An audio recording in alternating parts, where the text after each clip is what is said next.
네, 안녕하세요. 올마이티입니다. 자, 오늘도 리플 코인 소식 전해드려 보면서 시작해 보도록 하겠습니다. 제가 방송에서 많은 설명을 드리긴 했지만 리플이 도대체 왜 안 올라가냐. SEC와의 합의도 잘 마무리가 된 것 같은데 너무 이상하지 않냐. 이대로 리플 내려가는 거 아니냐, 끝나는 거 아니냐 이런 질문들이 많으셔가지고 제가 다시 한번 설명을 정리해 드려 보도록 하겠습니다. 자, 리플이 현재 올라가지 못하는 이유는 물론 금리 인하가 아직 일어나지 않았기 때문에 자본의 유동성이 공급되지 않은 이유도 분명합니다. 사실 이 이유가 가장 크고요. 자, 두 번째는요, 불확실성입니다. 투자 시장에서는요, 이 불확실성 해소가 가장 큰 호재라고 보시면 돼요. 그럼 리플에 대한 불확실성은 도대체 무엇이 있냐? 혹시나 SEC가 항소하지는 않을까? 그러면서 재판이 2025년까지 미뤄지지는 않을까? 이 불안감이 굉장히 큰 거예요. 자, 물론 이래나 저래나 SEC가 항소하지 않을 가능성이 너무나 높습니다만 투자 시장이란 원래 이런 불확실성을 싫어합니다. 누군가가 나서서 확실히 이게 아니다라고 얘기하기 전까지는 이 시장은 모른다라고 판단을 하기 때문이죠. 자, 근데 SEC가 현재 다시 말하면 항소를 다시 할 가능성이 굉장히 적을 수밖에 없는 이유는요. 기사에도 보면 알 수 있듯이 만약 SEC가 항소를 했는데 리플에게 질 경우, 다시 말하면 리플이 승리할 경우에는요. SEC는 소송 비용과 이자 문제 등 재정적 위험에 직면할 수 있다라고 이야기를 했습니다. 자, 리플이 SEC와의 소송을 준비하는데 들인 비용이 2억 달러입니다. 2억 달러. 그럼 SEC도 비슷하게 들었다라는 뜻이고요. 리플 같은 경우에는 굉장히 사업을 잘해서 돈이 많습니다. 자본금이 풍부한 반면에 SEC는 뭐예요? 미국 국민의 세금으로 자금을 충당하기 때문에 현재 민주당 입장에서도 항소를 다시 한다. 굉장히 리스크일 수밖에 없다라는 거예요. 자, 그래서 이 문제에 대해서 어제 SEC는 비공개 회의를 통해서 논의를 했고요. 그리고 항소 결정 기한은 10월 초까지입니다.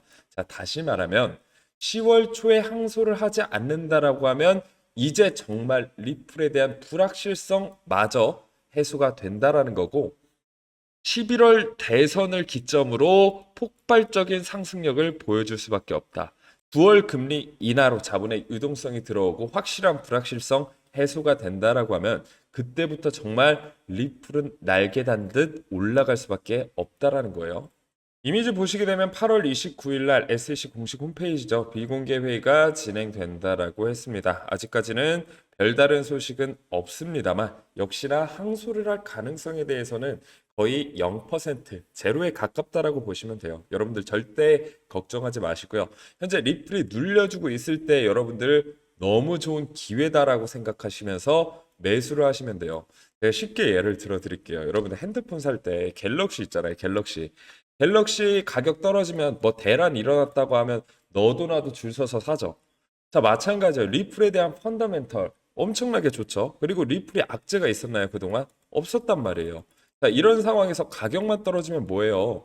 갤럭시 대란 때처럼 여러분들 무조건 하나라도 더 모아서 사재기라도 해야 될 타이밍이 현재 이 순간이란 말이에요. 그렇기 때문에 여러분들 내가 지금 당장 매수는 하지 않는다고 하더라도 현금 비중 마련해 놓고 내려갈 때마다 언제든지 매집할 준비를 해 놓으셔야 된다라는 거. 이 준비 누가 해드린다고요? 올마이티 저랑 같이 하시면 돼요. 어렵게 생각하실 필요 없습니다. 오늘 설명창 댓글창 링크 통해서 문의 주시게 되면요. 제가 100% 무료로 여러분들에게 이런 정보들, 대응 전략들 다 알려드릴 거고요. 일단 방에 들어오시기만 해도요. 자, 이런 수익들 다 여러분들에게 안겨드리고 있습니다. 자, 이런 수익 올려드리는 방 1억 방이라고 있습니다. 단타로 여러분들에게 큰 수익 안겨드리고 있는 방인데요. 여러분들 소액도 괜찮습니다. 우선 들어오셔서 제가 수익 내는 거 일단 구경해 보세요. 그리고 이 사람이 정말 믿을 만하다, 괜찮은 투자자다, 트레이더다 생각되시면 그때부터 따라 하시면 됩니다. 그래서 오늘 문의 주시는 분들에게는 리플의 대응 전략뿐만 아니라 이 1억 방에도 여러분들 다들 초대해 드릴 거예요. 그럼 하루에도 300만 원부터 시작해서 뭐 50만 원 그리고 양방향 투자, 선물 투자로 굉장히 다 큰 수익 올려드리고 있기 때문에 여러분들 들어오셔서 구경도 하시고 수익도 같이 챙겨가시길 바라겠습니다. 자, 그럼 나머지 리플에 대한 소식 전해드리도록 하겠습니다. 자, 계속해서 이 항소에 대한 이야기를 해보게 되면요. 리플 항소에도 SEC 승소 가능성은 10% 미만이다라는 기사가 있습니다. 자, 현재 시장은 제가 아까 말씀드렸듯이 SEC가 항소할 것이냐라는 것에 귀추가 모여지고 있고요. 자, 승소할 가능성은 10%에 불과하다라고 이야기를 했습니다. 자, 법원의 XRP 사건 판결에서 피해자나 사기꾼이 없다고 판결한 사실을 상기해야 한다는 것이다. 그러나 과거 SEC의 행태를 고려할 때 이 기관은 합리적이거나 이성적인 것과는 거리가 멀기 때문에 항소에도 놀라운 일이 아니다라고 덧붙였습니다. 자, 문제는요. 미국 제2순회 항소법원이 지방법원 판사들의 결정을 뒤집는 사례가 10% 미만이라는 사실을 감안할 때 SEC 앞길은 험난할 것이라고 판단을 했습니다. 사실 11월 대선만 없었어도 SEC가 정말 미친 짓 하면서 항소할 수 있다라고 봐요. 하지만 대선을 앞둔 상황에서 해리스 입장에서도 이 게리 겐슬러 이렇게 하면 완전 관심병사죠. 그럴 가능성이 굉장히 낮다라는 걸 여러분들이 파악을 하실 수 있다라고 보시면 될 것 같습니다. 그렇기 때문에 리플은 내려가도 올라간다. 그렇기 때문에 내려가면 롱, 내려가면 매집이다라는 관점으로 접근하시는 게 가장 좋다라는 거죠.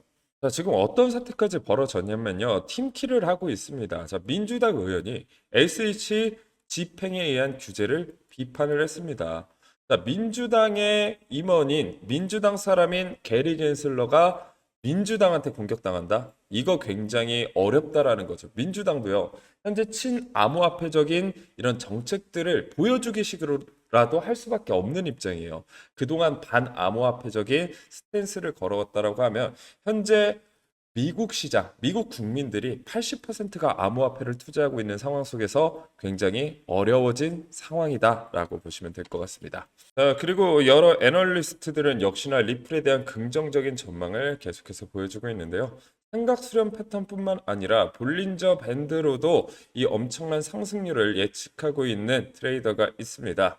자, 기술적 분석에 대해서 조금이라도 아시는 분, 기본적인 내용 아시는 분들은 볼린저 밴드가 수축과 확장을 반복적으로 나타낸다라는 걸 알고 있을 겁니다. 자, 과거 2017년도에 볼린저 밴드가 수축된 이후에 크게 확장을 하면서 몇 퍼센트가 상승을 했어요? 6만 퍼센트의 상승을 보여줬고, 자, 두 번째 2020년도에서 2021년도 이 사이에 다시 한번 수축과 확장을 이어졌는데 이때 1000%의 상승률을 보여줬습니다. 자, 그리고 이번에는 과거보다 조금 더 수축이 강하게 나타나주고 있는 모습이 보여지고 있는데요. 이번 상승도 굉장히 크게 기대해 볼 만하다라는 거죠. 최소 1000%, 최소 10배 정도의 상승률을 예상하고 있다라고 보시면 될 것 같고요. 자, 그리고 제가 준비한 자료 보시게 되면 자, 비트코인의 거래소 보유량을 나타내 주고 있습니다. 자, 이 파란색, 이 보라 색깔 선이 거래소의 비트코인 보유량을 나타내 주고 있는데요. 계속해서 하락해 주고 있으면서 올해 최저치를 기록을 했다라는 거예요. 자, 거래소에서 비트코인을 이제 팔려고 해도 팔 수 있는 물량이 제한적이라는 거죠. 자, 그러면 예를 들어서 암호화폐 시장의 전반적인 호재, 뭐 금리 인하라든지 이런 호재들이 나와졌을 때 투자자들은 비트코인을 살려고 하겠죠. 어디서 사요? 거래소에서 사겠죠. 거래소에서 살려고 하는데 거래소가 가지고 있는 물량 자체가 적다라고 하면 결국에는 수요에 비해서 공급량이 적어지게 되고 가격은 크게 상승할 수밖에 없다라는 겁니다. 그리고 현재 거래소에서 개인 지갑으로 옮겼다라는 건 장기 투자자들의 비율이 굉장히 증가했음을 시사하고 있죠. 그렇기 때문에 한 차례 하락이 나온다고 하더라도 급하게 매도하는, 그러니까 하락이 지속적으로 깊어질 가능성이 굉장히 적다라고 보시면 될 것 같습니다. 자, 그리고 마지막 기사 한 번 더 살펴보시게 되면요. 리플 장기 통화 끝에 여기까지 간다. 애널리스트의 과감한 전망을 제기했다. 8월 29일 날 나온 기사죠. 자, 암호화폐 애널리스트 아모닉스는 리플이 장기 축적 이후에 2025년이면 589달러까지 랠리를 기록할 것이라고 주장을 했는데요. 그는 리플의 통합 단계가 2018년부터 이어졌다고 분석하며 2018년부터 이어진 통합 패턴이 2014년부터 2017년 3월까지 형성된 패턴과 동일하다라고 진단을 했습니다. 자, 이런 삼각수렴 패턴 이후에 다시 한번 큰 상승력을 보여준다. 물론 589달러까지 올라가기에는 뭐 하루 이틀, 한두 달 만에 올라가지는 않겠지만 장기적인 전망이 그만큼 좋다라고 우리는 판단을 할 수 있다라고 보시면 될 것 같고요. 자, 그리고 리플 스테이블 코인이 이제 정말 베타 서비스를 마치고 출시를 앞두고 있는 상황입니다. 자, 매체에 따르면 현재 일부 기업 파트너만이 이 새로운 제품에 접근할 수 있고요. 그리고 리플 USD, RL USD는 거래소에서 아직 거래되지 않고 있습니다. 베타 테스트가 완료된 후 이 스테이블 코인은 일반 대중에게 공개될 예정이라고 하죠. 자, 현재 이 스테이블 코인 시장 같은 경우엔 테더나 서클 이 주요 플레이어들이 자리 잡고 있는 상황입니다. 자, 이미 자리 잡고 있는 시장에 굴러 들어온 리플이 과연 여기에서 힘을 써줄 수 있을까 생각하시는 분들이 있을 것 같은데요. 실제로 여러분들이 USDT를 옮기실 때 시간이 꽤나 걸린다라는 걸 알 수가 있습니다. 자, 리플 기반 스테이블 코인 같은 경우에는 당연히 리플과 같은 전송 속도 그리고 저렴한 수수료를 보여줄 수밖에 없고요. 자, 여기서 가장 중요한 포인트가 뭐냐면 스테이블 코인 RLUSD, 리플 USD가 송금이 될 때 수수료가 발생되는데 그 수수료 뭘로 받아요? 리플로 받겠죠. 그리고 여기에 사용된 XRP, 리플은 어떻게 됩니까? 소각이 된다라는 거예요. 결국 이 소각 메커니즘을 통해서 리플의 가격은 엄청난 상승세를 보여줄 수밖에 없고 테더 그리고 USDC보다 훨씬 더 기술적인 측면에서 월등하다라는 걸 우리가 알 수가 있다라는 거죠. 자, 리플 차트 길게 분석하실 필요 없습니다. 내려가면 사시면 됩니다.